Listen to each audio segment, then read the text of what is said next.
Welcome back, Libromaniacs. So, talking more cryptozoology today.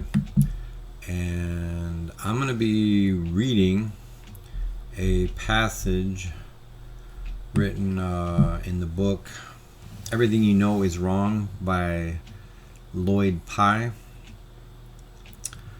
And this has to do with the discovery of the panda bear. It actually makes an excellent comparison to the difficulty that would involve, or the difficulty of finding a Bigfoot or Sasquatch, which he refers to as, he calls them hominoids. Bigfoots, Sasquatch, Yeti, Abominable Snowman, they all fall into this category that Lloyd Pye calls hominoids. But so the panda used to be a myth, and it was a long time before they could bring back a living specimen. I'm just going to read Lloyd Pye's own words because he tells a good story. So let us begin. Because all experts hate to admit any lack of knowledge about their bailiwicks, many animals have at one time or another been forced to dwell with hominoids in cryptozoology's limbo of the unacceptable.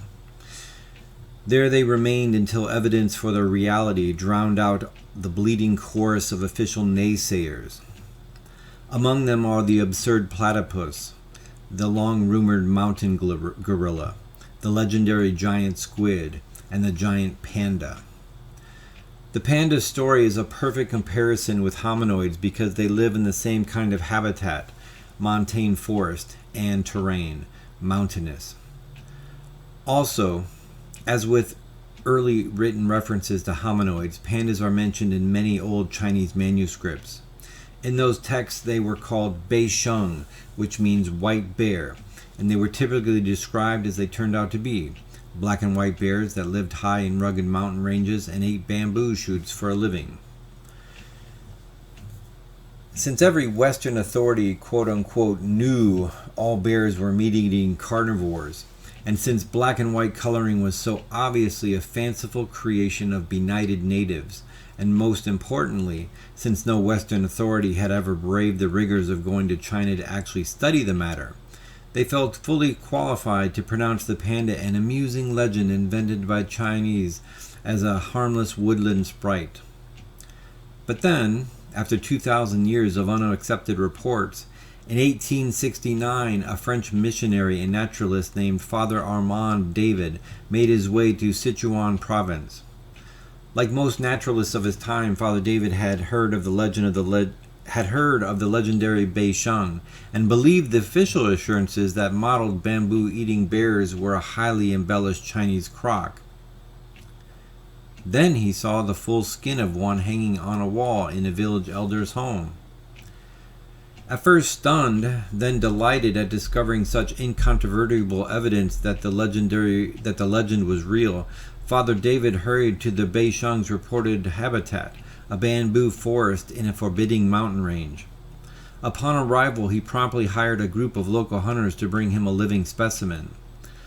The locals were hesitant, saying the bei sheng lived in very rugged terrain and was extremely difficult to see, much less capture.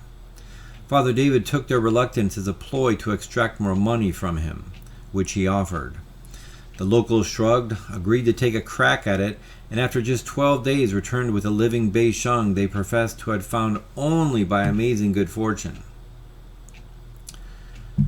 Knowing the capture would make history, a delighted Father David did not concern himself with the circumstances of its capture or the high price he paid for it. However, in transporting his prize back to France, his luck soured. The wild bei sheng became so agitated it was beating itself to death in its cage, so for humanitarian reasons it had to be euthanized. Having to kill his prize was a terrible blow to Father David, who found solace knowing he could still achieve his main goal, which was to prove beyond a doubt that Beisheng did exist. And he knew that if he could do so much that by himself, well-equipped teams would follow with sufficient methods of extracting the living Beishengs they would no doubt capture. So he forwarded the preserved remains of his dead legend to the Paris Museum, which created a predictable worldwide sensation. In a preview of what will probably happen after the first hominoid is officially presented for inspection, the world's top dozen scientific institutions entered into a race to determine who would be the first to put living Beisheng on display.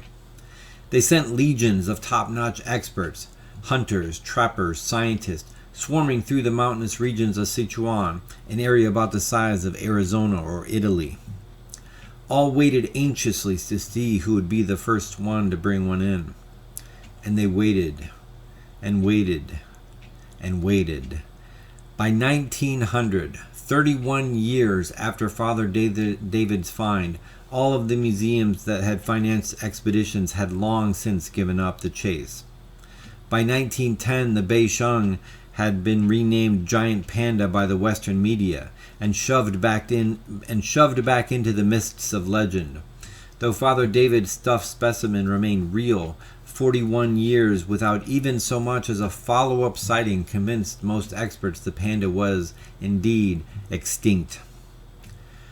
Cavorting around Sichuan's mountains looking for phantom pandas became a lark undertaken by plucky young sports with time and money to burn. Then, in 1915, one claimed to see a panda that slipped into the brush before he could shoot it.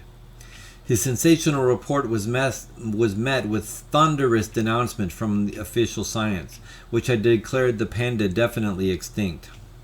One lone voice had no chance against such a credentialed chorus, so he was dismissed as a shameless publicity seeker.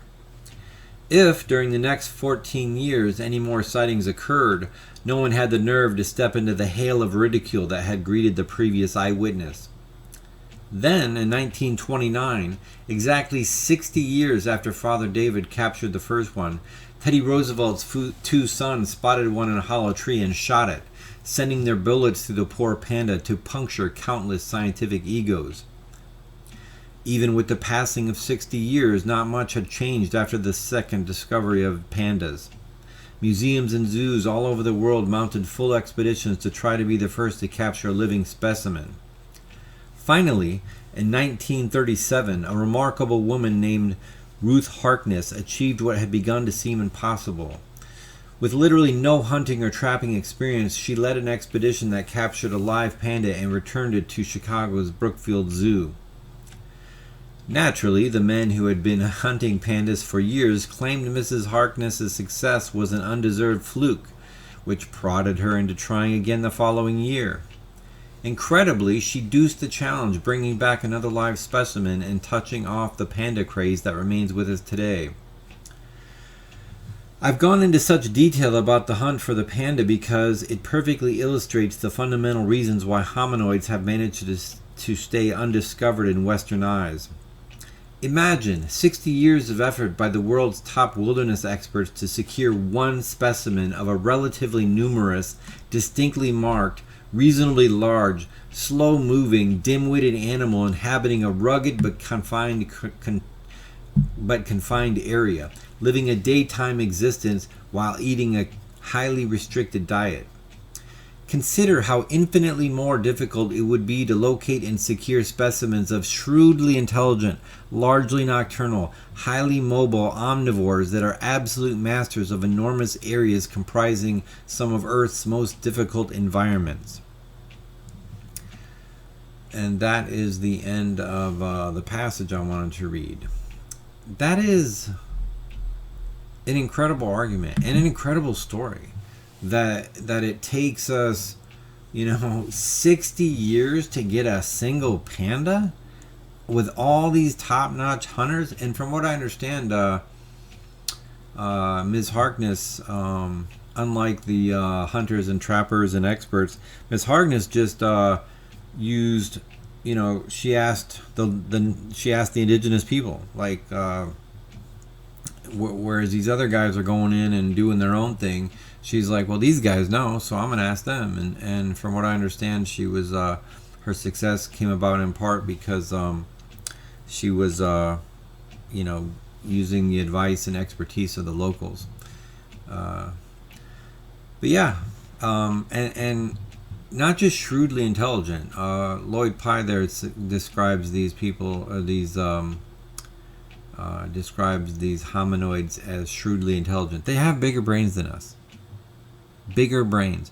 From what I understand, I mean, wolves are smarter than dogs, and we're domesticated primates. So it would kind of make sense that Neanderthals, which aren't domesticated, would have bigger brains than us.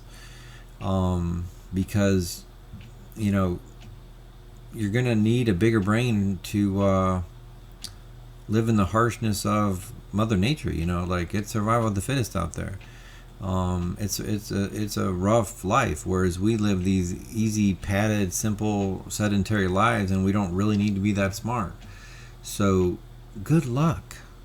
Good luck. That's why everybody that finds one of these, it's completely random happenstance that they bump into one. Because if you were to try to go after one, which reminds me of this bear story.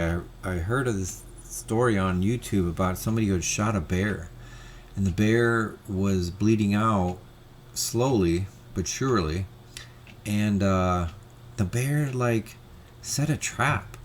It walked around in this big loop and was coming in. It had buried itself in moss. It had dug a hole in the ground, buried itself, and covered itself in moss. And it was waiting for the hunter that shot him to come to ambush him. So he would have walked right by where he had looped back. That's just a bear. Here's a bear had the bear not bled out, he would have killed the guy who wounded him mortally. That's crazy. Well, good luck with catching a Neanderthal. Good luck. Good luck. It's their terrain. It's their, we're not cut out for this. We're not, as I say, there's levels to this. Like, there's levels to being, the hardest, toughest, most badass mountain man. Ain't nothing compared to, a Neanderthal that's living in harsher environments its entire life, generation after generation, hunting down deer, snapping their necks, or when they get hungry, they come and, like I've heard accounts of, apparently, this is weird. I mean, it's so weird, it's like, it has to be true. Like, it's one of those situations where you're like, this is so crazy that nobody would make this up, because who would believe it? It's just like, the truth is stranger than fiction type thing. But yeah, cow tongues are a delicacy among Bigfoot. They come bursting out of the forest, snap their necks, snap their backs. They just smash them with a blow right to the back of their spine, kill them instantly, pull their tongue out, and then go off and eat it. Like people have reported that. That's crazy. That's so powerful. Like, they can pull saplings out of the ground with their bare hands. Like, they're so powerful. They're 10 times more powerful than a human. I've said this in another video. They apparently, when dogs are sicked on them, the hunters are like, oh, something's out there, we'll sick the dogs on it. And then all of a sudden the dogs scream, and then there's dead silence, and they go and find the dogs, and they're wrapped around trees. They just grab them by their hind legs and crush them across the tree, smash them across the tree and crush everything in their body. Yeah, good luck catching one of these things. And so many people have almost been ambushed. Like, there was these one guys that were on this logging team, and they had their site destroyed, and they're looking at the wreckage of it, and one of them hears something in the treetops overhead, and they move just in time as this giant, they had thrown this tree trunk at him. Almost killed him. Imagine how many rocks are hurled at people and then just go missing, right? And then they're a feast later for whatever. Anyways, that's all I got for today. Thanks for tuning in. We'll see you next time.